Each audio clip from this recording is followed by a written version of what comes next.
Ici à Roissy, les douanes contrôlent chaque jour plusieurs centaines de colis en provenance de Chine.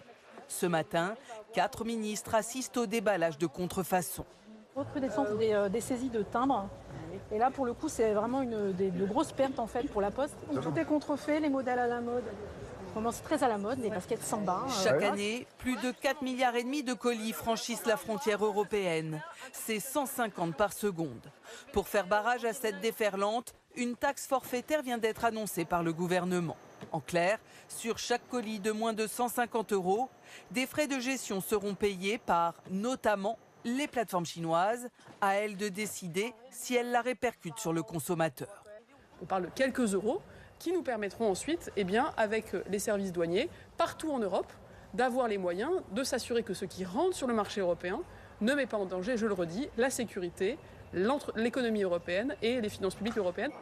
Dans les locaux de cette entreprise Made in France, le patron surveille la concurrence chinoise.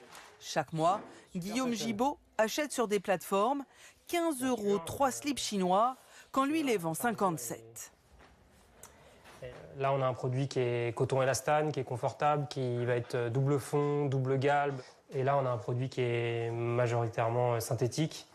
On le voit en le touchant tout de suite, on a compris que c'était franchement pas agréable à porter. 3 sous-vêtements à 15 € livrés ici en France, dans des conditions de travail acceptables. Je ne vois pas comment c'est possible industriellement. D'autant que l'an dernier, le prix de ces produits a déjà été divisé par 2. Mais pour rester compétitive et rentable, impossible d'aller plus loin pour l'entreprise. On a déménagé pour payer moins de loyer, on est beaucoup moins nombreux, donc on travaille avec un niveau d'exigence important. Donc on ne va pas continuer, on ne veut pas la course à baisser les prix, en tout cas pas dans les prochaines semaines. On verra peut-être l'année prochaine quand on sera prêt. Cette entreprise de 57 salariés estime donc qu'il y a urgence à mettre en place cette taxe sur les colis de moins de 150 €.